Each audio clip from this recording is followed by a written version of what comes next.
Hello, everyone. Thank you for coming to our first talk as part of the expanded Policy Brown Bag series. I placed myself as first speaker, so I won't say it's any sort of honor or anything, but I'm really excited to be our first talk on something that I think is really interesting in education policy or any of you doing intervention type work and thinking about nested structures of data.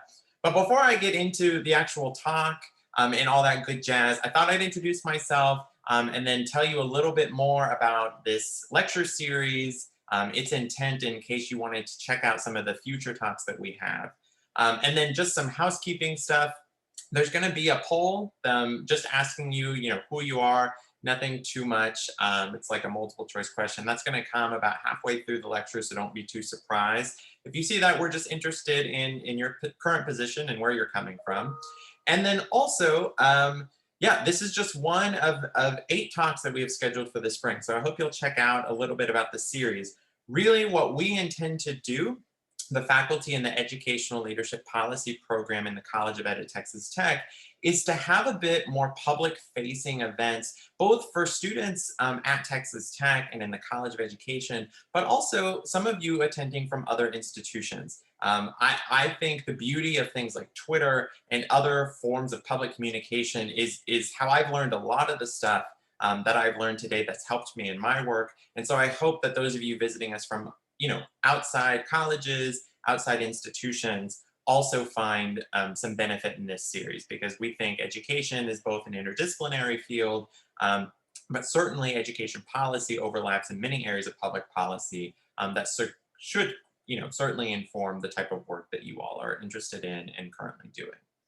So, like I said, my name is Jacob Kirksey. I am an assistant professor in the College of Education in the Educational Leadership Policy program at Texas Tech University. This is my first year, but I've learned that I can say that I'm a new professor until I think year 3 or 4. So I'm going to keep milking that for a bit. But I'm really excited to talk to you a little bit about some of my teaching and research interests in using fixed effects modeling. Which is something that I believe, regardless of where you fall on the spectrum of methods training, is something that is intuitive and something that is often necessary for any policy evaluation or any analysis in using these complex data structures.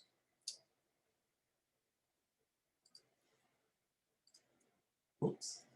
And so I do have a bit of a learning objectives for us all. That's just the education person in me. So hopefully by the end of this talk, I hope you will be able to describe examples of longitudinal and hierarchical data structures if you don't already know what those things are already.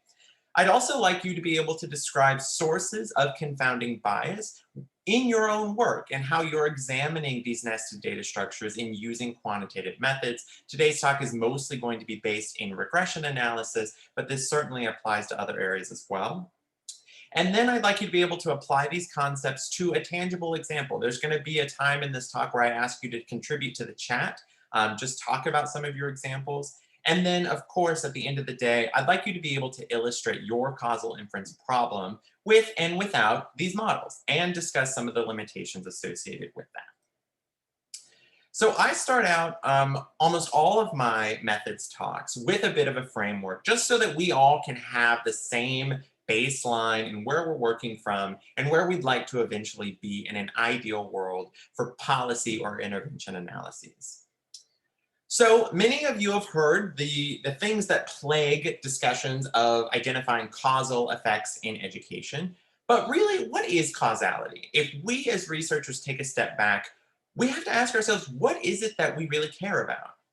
Well, for one, we want to be able to affect some sort of change from the outside, right? That's how we identify our X or our treatment. We want to be able to change something, whether it be reduce inequities in education, reduce inequities in mental health or physical health care, any type of policy mechanism you can think about.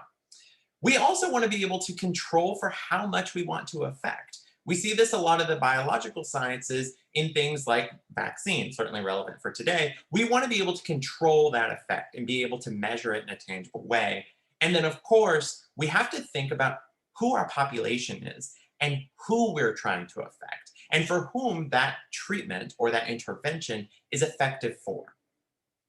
But we know that this is not simply a conversation about we run an intervention or we enact a policy and we just simply see what happens. There's a lot that happens in between X and Y, if you want to think about it that way. And that's what I'm here to talk about today, in how those nested structures in data can be a big majority of that interruption or confounding bias. Because the problem, right, is that it's not just X and Y. It's, in fact, this nasty Z that gets in the way, as I like to call it, where it could be the case that X is affecting Y, so the treatment effect that we want to have on the population, but that also correlates very strongly to something else that is also affecting the outcome. And I'll discuss some of the examples of what this looks like in education and other social sciences today. It also could be the opposite, right? It could be the case that it's not necessarily our treatment that is impacting the outcomes we're observing, but the outcomes are impacting the probability that populations may be receiving the treatment in the first place. And then, of course, we have this cycle that it could just be any of these variables affecting the other, and there's no one causal chain pathway that we can really identify as being a treatment effect. I like this cartoon talking about, I really wish they wouldn't turn on the seatbelt sign so much because every time they do, it gets bumpy, right? So like that's just a silly example, though many of us may not be familiar with traveling at this point, of what I'm talking about in terms of correlation does not equate to causation, a common cliche we've all heard. So what is the perfect experiment? Well, the perfect experiment, and something we should be thinking about as the ideal for eliciting causal effects, is that we give the same person both the treatment and the control at the same time. So we give Jacob the treatment and the control condition at the exact same time, and we look at what happens in both of those scenarios. Or even better, we give the treatment to the entire population on Earth, and we also give them the control condition, and we see what happens. But of course, evaluating these two differences isn't possible, right? We know this. We can't just clone people and do it in the same way. And even if we could come up with cloning technology to do this, it's very unlikely that that also wouldn't introduce some bias in our estimates.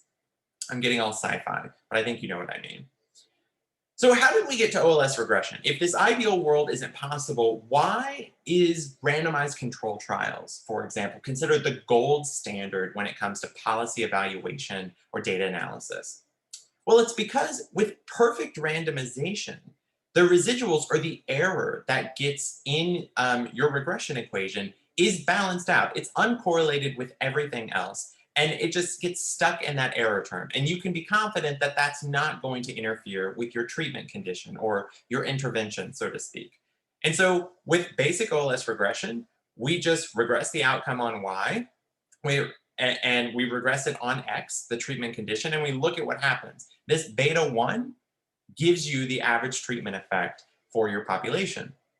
And so while true randomization is free from needing these pretests and controls and complex analysis, particularly when you have really large samples that you're able to randomize, it doesn't need necessarily additional covariates. They improve the precision of your estimates and reduce, but it doesn't really reduce the bias. So you'll see getting smaller standard errors, smaller p-values, but the point is that you are still able to get an average treatment effect with this true randomization process.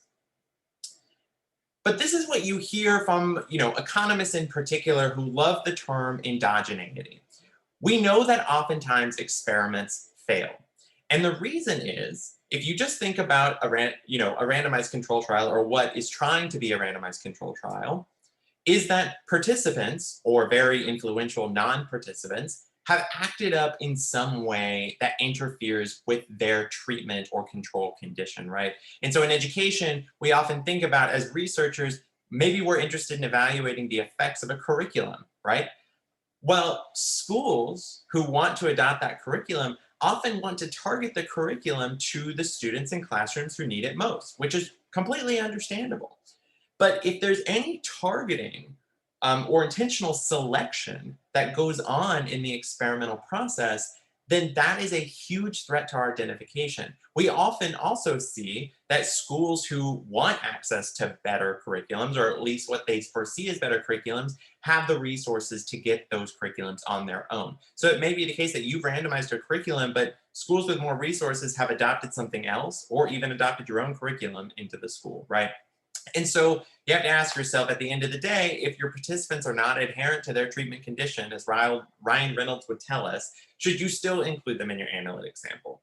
Well, we're here to talk about today is how you can keep some of these participants in your sample. So another example is researchers have often wondered the academic effects of pre-K, particularly for students entering kindergarten, a formative transitional year. Well, we often see that pre-K is highly correlated with socioeconomic status, or households who can afford to send their kids to pre-K, as one example. And we also know that socioeconomic status is highly correlated with the achievement of students. They have access to a different set of resources, books at home, and whatnot. And so if we're trying to estimate the effect of pre-K on kindergarten achievement, we're going to get a big effect if we don't do anything, right? If we just run that variable in the regression alone, because we are also picking up on additional effects related to socioeconomic status. And so pre-K looks super awesome at first, but we also see that pre-K is likely going to include other confounding variables such as income, household resources, etc. And so many of you may be asking, okay, so I'll just include a socioeconomic status variable in my regression model. We have many measures that we try to get at that. But I'm here to tell you, and I think you know this, that we can't control for everything, right? So let's take time as an example. For many of you working with longitudinal data, we can observe schools, students, patients, or clients over time. And we know that these units change as time progresses, right? Students may get more motivated along school lines. I work in the area of student absenteeism and truancy, and we know that absenteeism varies dramatically across the grade span. But we also know that the context in which these students in schools exist also changes over time. So thinking about demographic characteristics of the neighborhoods and the communities, or as the third point, the policy context that these units exist in over time. We know that policy changes in education, a major policy reform happens about every decade. How does that change the schools over time? So when you observe multiple students in multiple schools, are you sure that you're accounting for time trends in your data? We also can look at a cross-sectional example. And what I mean by that is, say we have a data set with a lot of students in it and they all attend different schools. Well, we know that we can't just compare students who all attend different schools as if school has nothing to do with whether our treatment was administered in the first place, how our treatment was administered, or just in general how schools affect those student outcomes. Schools, even within the same districts, serve different student and family populations. And so we have to account for just that fact in our data set. We also know that schools draw a different type of teacher workforce population. Teachers have different proclivities for working at different types of schools. I think the literature to date is clear that teachers now tend to teach in schools that are very similar to the schools that they attended as students. And then, of course, at the school level, how are we accounting for leadership styles? This is something we often don't collect data on, particularly in administrative data. So if you're looking at a classroom level intervention and comparing that classroom within one school to another classroom, right? Those classrooms have the same leadership styles impacting them. And so that's something that we have to consider as well. So this introduces us to the concept of dealing with data that has nested structures or clustered units. So take, for example, cross-sectional hierarchies. This is when you have data where you have students or classrooms in this example that are nested within the same school. And that school is one of many schools that is nested within the same district. And districts are often nested within the same county. You could scale up to counties are nested within the same state, etc. That's what I mean when I talk about a cross-sectional hierarchy. And so let's talk about an example of how cross-sectional hierarchies, if not accounted for, can introduce bias into our estimates. We see that just at the school level, the example I just talked about, that school leadership or the principal can have an effect on a classroom level intervention, right? So if we just compared schools or classrooms across our data set and didn't account for that school level factor, like having different leadership styles, well, that leadership style may be impacting X, and that leadership style may be impacting Y. So you can come up with many examples at the school level to think about how that might work, but that's certainly a concern of ours when we're dealing with cross-sectional hierarchies. And then we have longitudinal hierarchies. And so this is when you're observing a student, a hospital patient, someone who's being treated by your intervention over time. And you're looking at the treatment effect over your time, you're looking at dosage effects. All of this comes with longitudinal structures of data. So let's just take the student example for a second. Let's say we're observing some impact or something related to students' absenteeism. Well, if we're observing a student across multiple years, let's just say time 1, time 2, time 3, well, the Every Student Succeeds Act, ESSA, if not accounted for in our time trends, could impact the trajectories of that student's absenteeism. Because ESSA, if those of you who are not familiar with don't know, included non-academic indicators. States got to choose from a list of non-academic indicators what they wanted to hold their schools accountable for. And 37 states plus DC chose chronic absenteeism. And so naturally, if we don't account for just this time trend and schools are caring a lot more about absences, well then we're not going to really get unbiased estimates when we look that we happen to be giving our treatment in this same time frame.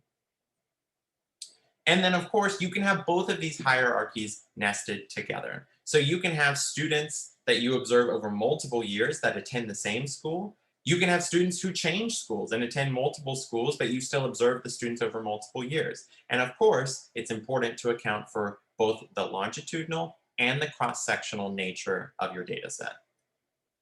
So going back to our pre-K example, we can try to estimate the impact of pre-K attendance on kindergarten achievement, but have we accounted for whether pre-K is even accessible in the geographic area where the household is sending their kid to school? That is likely going to impact that. And we also know that urbanicity has its own trends as it relates to student achievement. So is it pre-K or is it urbanicity that is explaining the effect you're picking up on?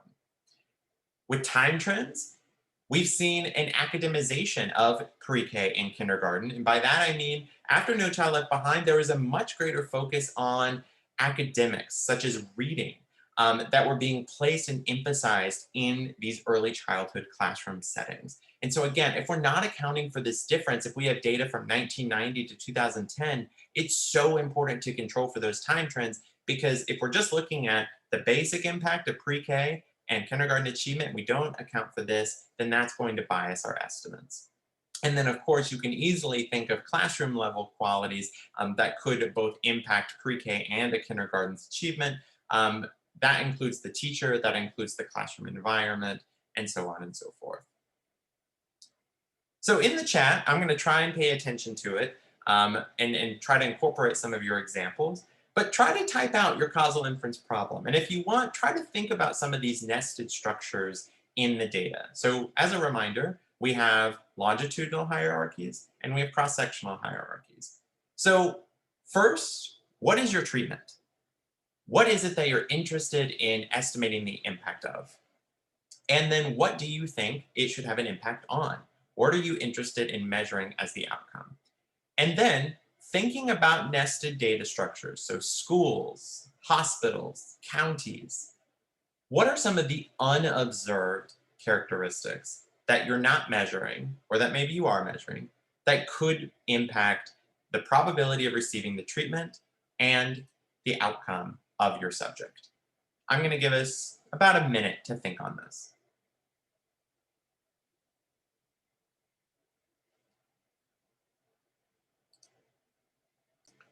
All right, so you've had some time to think about your causal inference problem. Hopefully you have something in mind that you can carry with you and throughout the rest of the talk and apply the concepts that I'm going to be talking about.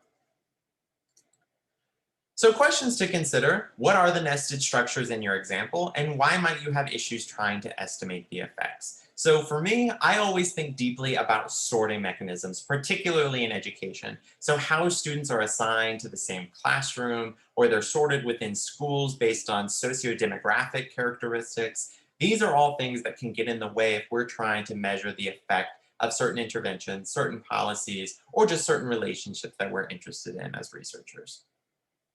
And so I'm going to introduce us to one very common and impactful way to reduce the bias in our estimate and get closer to what is a real causal effect of our intervention or policy.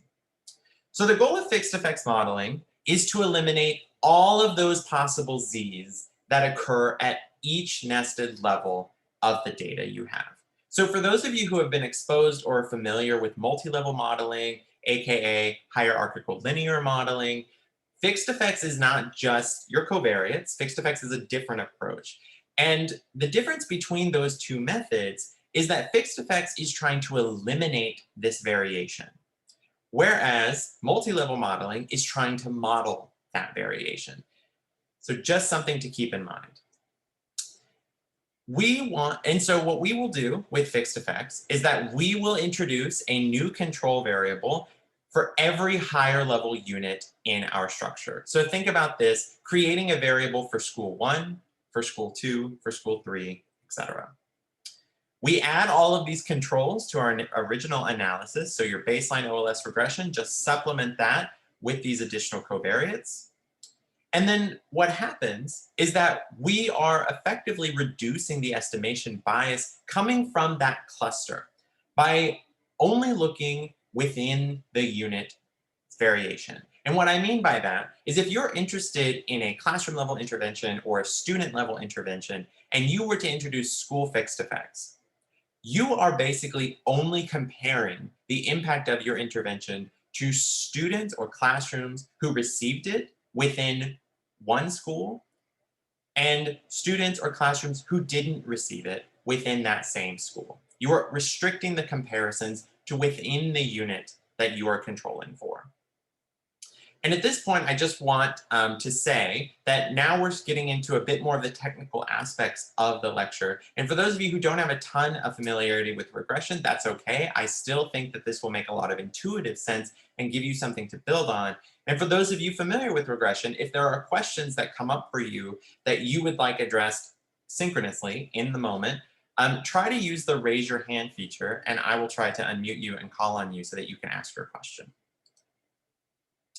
Okay, so going back to some examples here. So we talked about longitudinal element of time, and we talked about the cross-sectional element of school.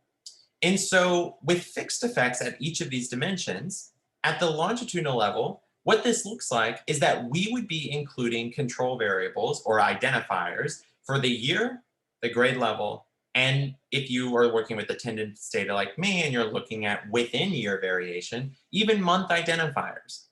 And what this does is it allows you to connect, right, and control for these policy implementations or differential time trends that are occurring within your data. Because we know as humans, we change over time, students change over time, schools change over time. By restricting the comparison to the participants within that same period, right? So with year fixed effects, you are looking at the impact, assuming you have multiple years of data, of your intervention or of your relationship of interest within the same year. You're only comparing observations that occur within the same year.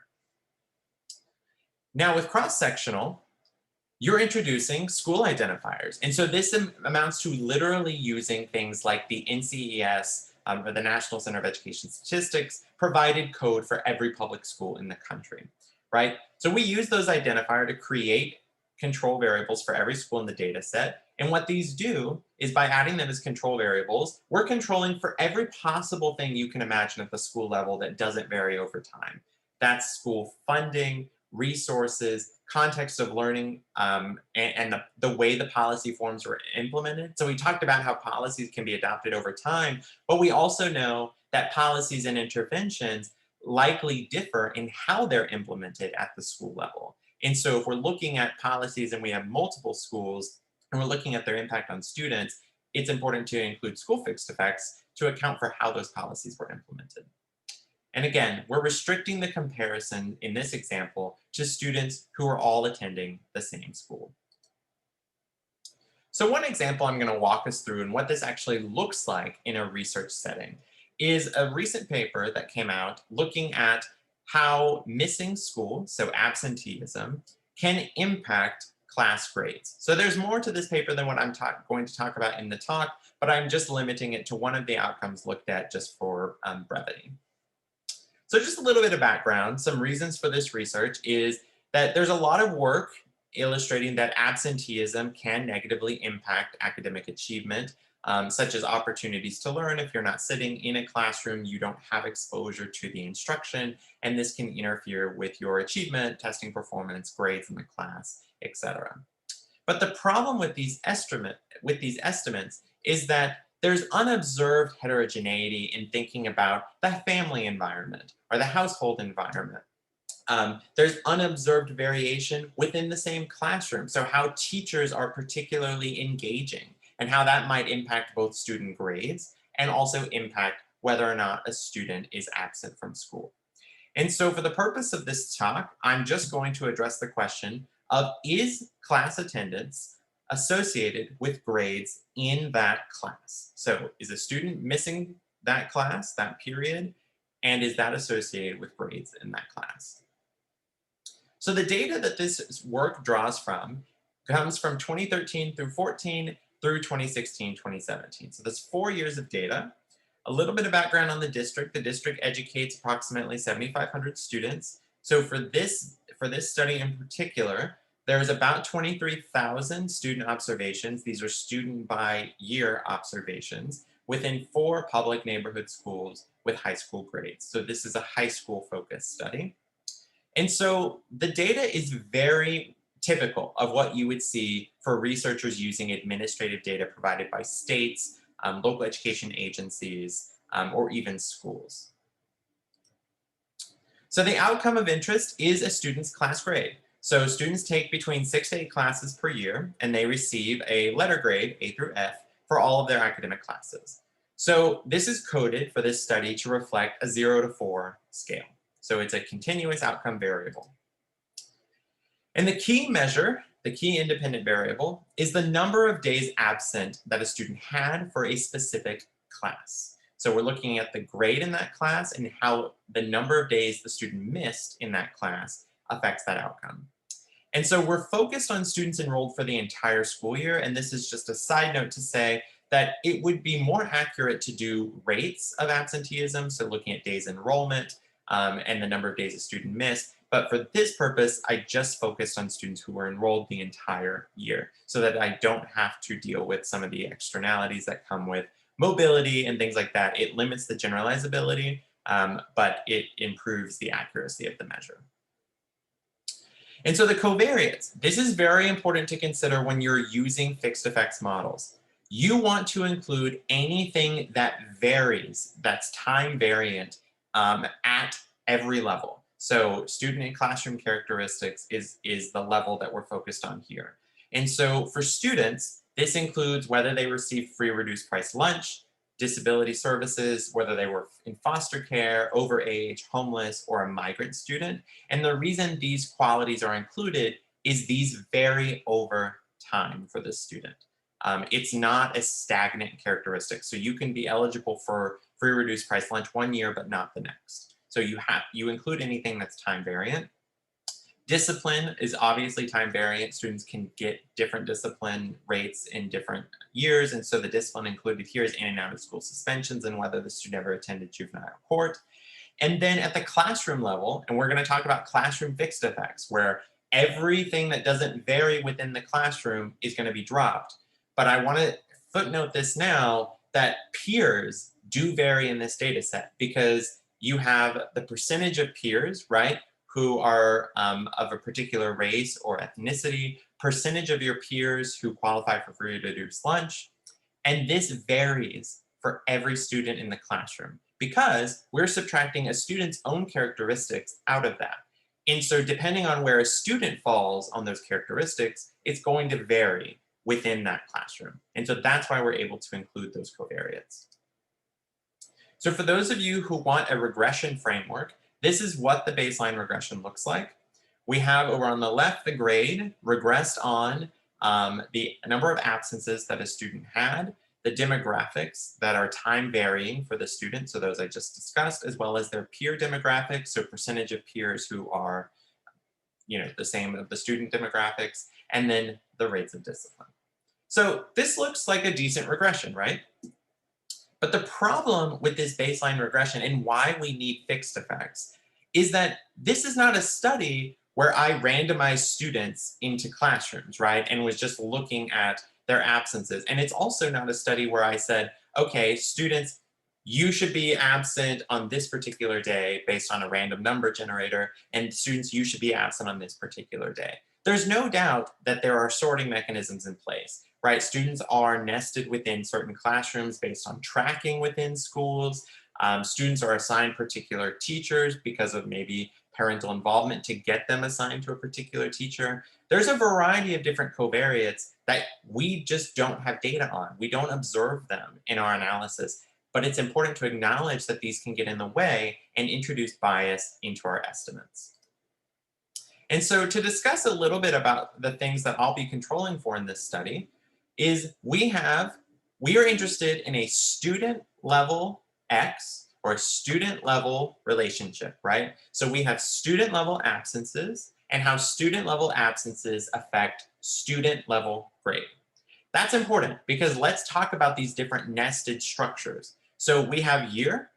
California was one of those 37 states that adopted chronic absenteeism at the beginning of where the data set was given to us. And so that is a fifth accountability indicator that schools are held accountable for in California. So naturally, we know based on just what schools are being held accountable for, there's a lot of unobserved incentives or resources and all these things that are trying to move towards improving attendance rates. Teachers, some teachers may be particularly engaging, driving students to come to class more, as well as motivating them to succeed academically. So that's a relationship that is similar to the pre-K example, impacting the X and the Y. And then there's students, student level time invariant demographics. So this would be racial and ethnic differences. This could be parent education, which technically that could vary over time. So ideally we would have a variable for that. And you do have some of that in the national data sets. But for the large part, socioeconomic variables like that, parental education, other household characteristics don't vary as much over time. They do vary over time, so I'm acknowledging that. They don't vary as much. So we are accounting for some of that by using student fixed effects. And then grade level. So absences, I've already mentioned, vary dramatically across the grade span. So let's just talk about classroom fixed effects. This is one of two fixed effects that I'm going to be incorporating here. Classroom fixed effects is denoted in the regression as so. And so you keep the same covariates, the time varying covariates or covariates that vary within the classroom in your regression model, and you incorporate classroom fixed effects. What does that really mean?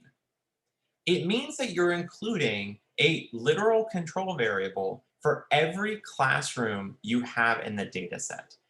And don't be too overwhelmed. This isn't a ton of statistical coding by any means. This is already incorporated in all of the statistical software packages. It's one line of code. But what this looks like conceptually is leaving one classroom out for reference, right? The reference group within the regression. You are comparing class 1, class 2, class 3, all of these average effects, and you're taking all that classroom level variation away from the estimates. And the rest of your independent variables, like this student level variable of absenteeism, that's going to vary because just because we drop all the classroom level variation, absences within the classroom have variation. Or in other words, students have different levels of absences even though they attend the same classroom. So we're going to subtract all the classroom level stuff that doesn't vary for the students. And so what's going on in the model? Well, just a reminder, we are including these binary indicators, just to be clear that they are binary. Did you attend class 1? Yes. Were you enrolled in class 2? Were you enrolled in class 3? And so what's going on is once you include those binary indicators, you're effectively finding the average for every classroom in the data. And so that would be the average grade for every classroom in the data set. And you're subtracting that average classroom from the main average estimates. And so what this does is, like I said before, it is restricting comparisons within the same classroom. So you are looking at the impact of student absences as they vary within the nested structure to each other and how that impacts grades within that same classroom. So we are just estimating the within classroom variation and looking at how a student's absences affect their own grade in that class. And we've accounted for teacher engagement, anything that doesn't vary at the classroom level. And so here's what that final adjustment to the regression looks like for those of you thinking about how this might look in a policy report or might look in a paper. We denote classroom fixed effects with this squiggly NK. I forgot the Greek term for this. And that indicates classroom fixed effects. And then we have student fixed effects. So student I nested within classroom K. And so just a warning that it is helpful to have larger data sets when you're using something like student fixed effects, right? When we have 7,500 unique students in the data set, that's 7,499, right? Like additional control variables. So you're losing a lot of degrees of freedom. But with large data sets, particularly with administrative data sets, this isn't a problem. Or if you're a survey researcher and you're doing surveys across just like a few schools or a few programs, you wouldn't need as many fixed effects indicators. You would just need like a school fixed effects or a program fixed effects. So just another reminder, if you have questions, I may not have seen them. No questions in the chat so far. But if you have questions, please write them in the chat, or you can wait until we'll have Q&A afterwards. I'm going to wrap up in the next 7 minutes or so. So the results of this study. So baseline OLS, it showed a negative association between students' absences and their class grade. This was to be expected. It confirmed a lot of previous research. But what happens when we included classroom and student fixed effects? Well, we saw that the negative association between absences and class grade was still there, but the coefficients were larger, indicating that when you've accounted for variance within classrooms, such as teacher engagement, the effect of absences on class grade is much greater. So turning it back to you and thinking about your causal inference problem and your nested structures that could be part of that problem, what fixed effects would you use?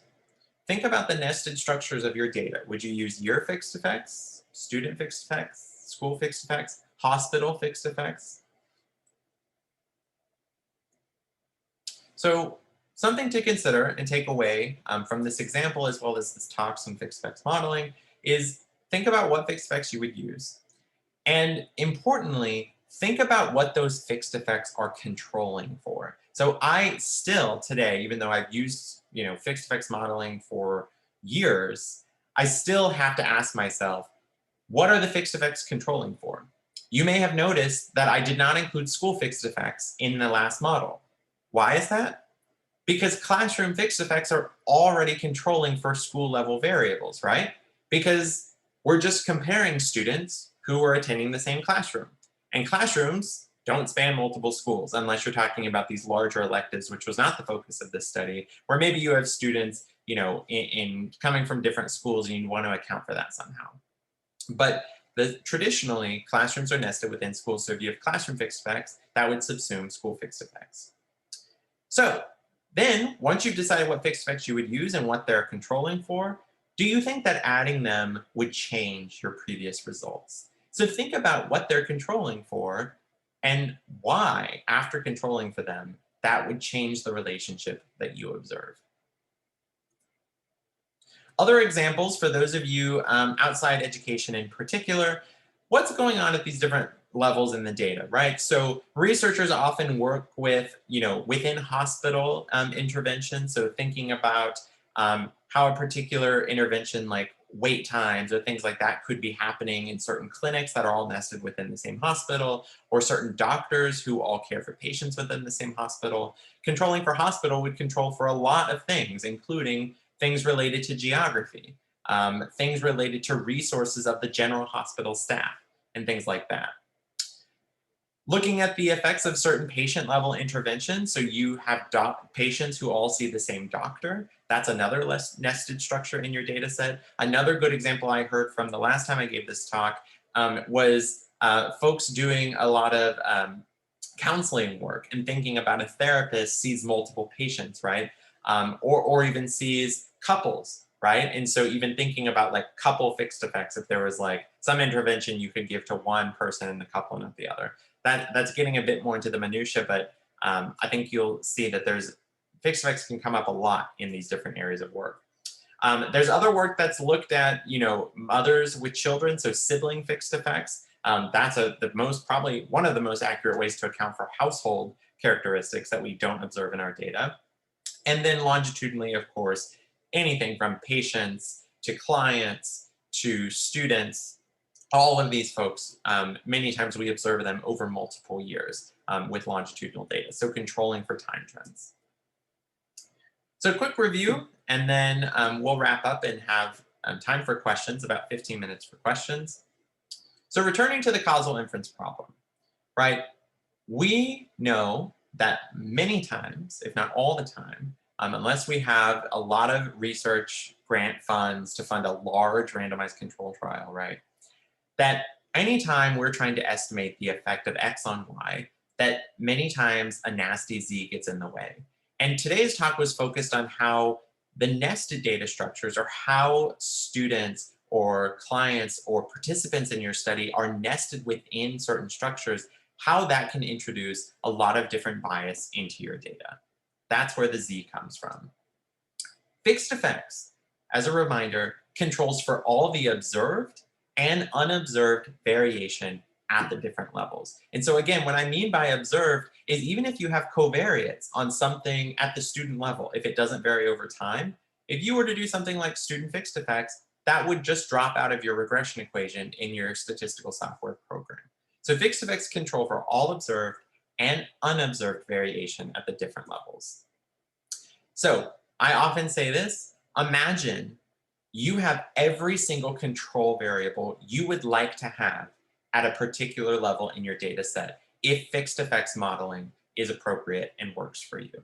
So these different levels include in education schools, counties, years, students, participants, in other areas, treatment facilities, neighborhoods for population study. Every single control variable that you would like to have at that level, as long as it doesn't vary over time, because neighborhoods can change over time, and so you'd want those covariates and how they're changing, you can control for that. So some additional examples, I'm not going to be shy about plugging some of my own work that's used fixed effects, are listed here. I will be emailing the slides to everyone who registered for this talk, so don't stress about copying these down right now. But these are some good examples looking at these different structures, so schools, classrooms, students, time, districts, geography, and time. And then finally, I would be remiss not to give a huge shout out to our upcoming workshop. So I hope you enjoyed. This is going to be the only Method Z workshop, and it was appropriate for policy brown bag because this is a frequent method we use in policy analysis. But the other research talks that we have coming up include on open science practices, the new norms of education policy in the 21st century, thinking about pandemics, polemics, and persistent inequality, faces in the classroom, more demographically representative peers and teachers, the impact of immigration enforcement on policy and undocumented students, social construction and causal narratives and policy images in education policy, school transportation policies and how they're manifesting in school choice rich districts, and then delivering on the promise of pre-K through P3 alignment. I hope you will join us for those talks. All right, and now we've got time for Q&A.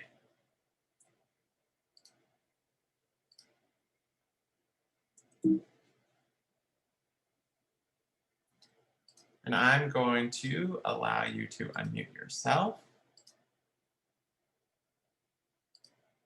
So if you have a question, feel free to ask.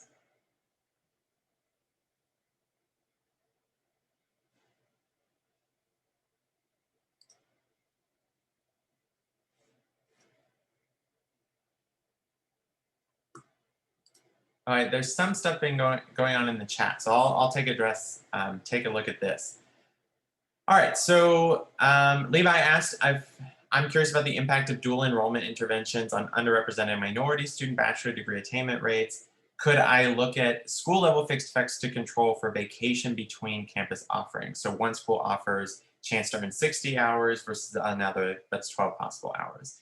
Yes, that is something you could control for with school fixed effects. Any of the school level policies or availability, that would all be controlled for with school fixed effects. And then Lucy, has there been research where adding the fixed effects would significantly change the results of the regular OLS? Yes, this is very common, actually. So as one test, and it's a test of robustness, but I'm not sure it's a test of robustness in the true sense. But oftentimes, researchers will show all of the specifications. So they'll show OLS, they'll show school fixed effects, they'll show teacher fixed effects. It's almost like a build-up regression sequence. And then they'll explain differences in coefficients with what some of our theorized mechanisms might be. So like if you suspect that there's a lot of teacher confounding variation and you see big differences between the teacher and your regular OLS estimates, it's a really good chance for you as the researcher to explain why those coefficients are likely so different from each other and why we should prefer one over the other. And then Joe, when publishing methods and results, how specific a description of fixed effects in the model is expected? Is it sufficient to simply say the model accounts for it?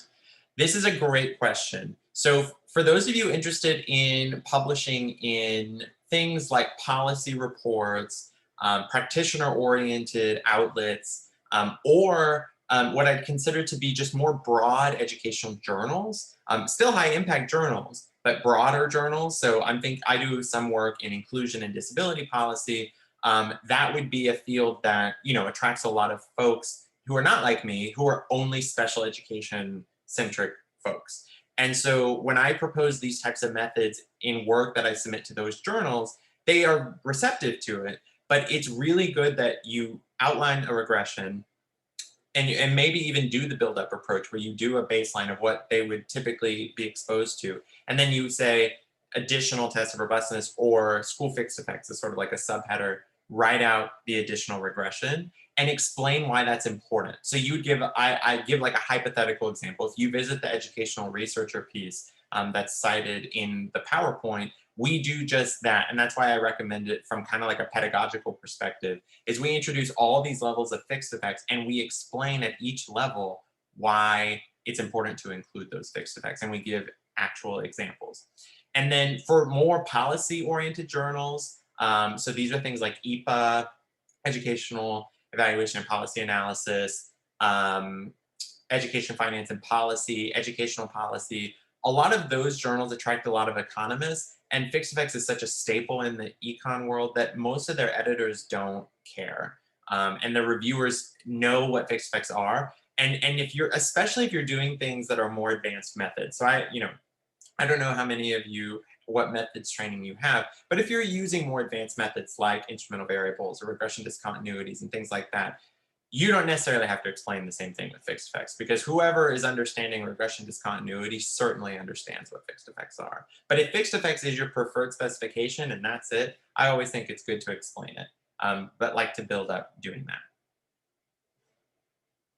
Okay, and then Zach asks, can you briefly explain the differences between multi-level and fixed effects modeling? Again, yes, I love this question.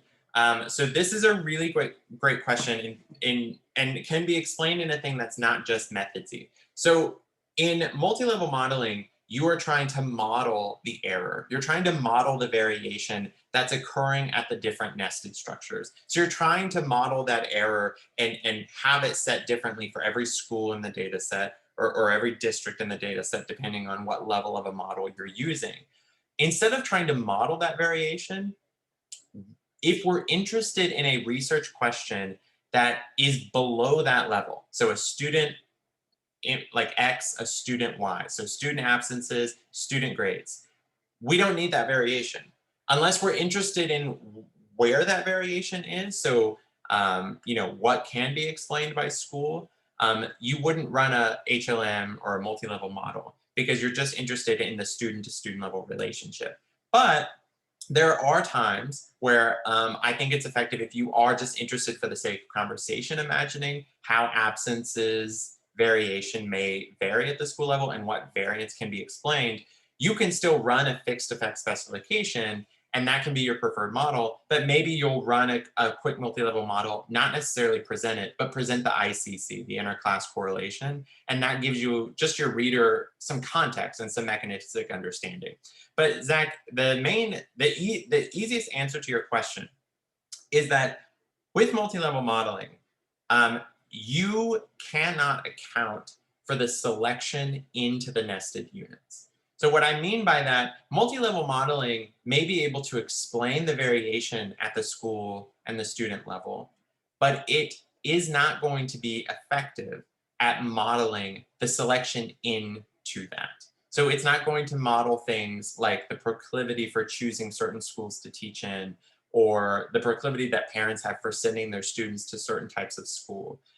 It does not do that. And so you have to, if you run a multi-level model, you have to assume that you understand that selection mechanism, like you understand it so that you can control for it. So you can include things like demographics and things. But then the question becomes, and this is where you really get to, well, should I prefer multi-level models or fixed effects models? If you understand the selection mechanism, sure, multi-level models will do it. But I would argue that very infrequently do we understand the selection mechanism at these different levels in our data.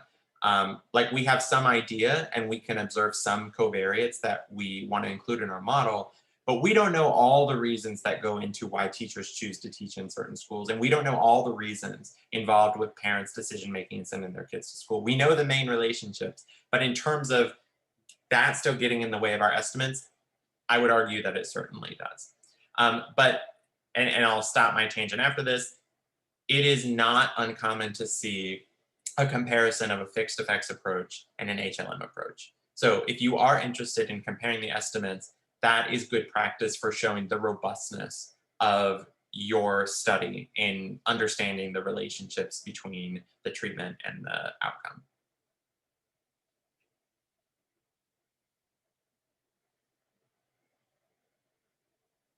We have about 5 minutes left for additional questions if you have any.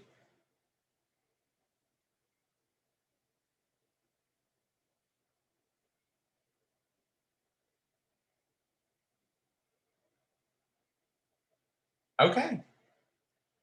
I'm trying to be good about wait time, but I feel like this was a fantastic start to our series. So, oh, I never sent out the poll, and I'm not even sure I actually know. Oh, there we go. So I'm going to launch the poll for those of you still on the call. If you wouldn't mind just taking it really fast. I just launched it just to give us an idea of who you are, who attended the talk. That would be great. And then once you answer the poll, I'm available for questions. You will get my email and a follow-up along with the PowerPoint slides if you're interested. And that sounds great. So thank you all for our first successful talk. And hopefully we will see you in 2 weeks for a talk on open science practices.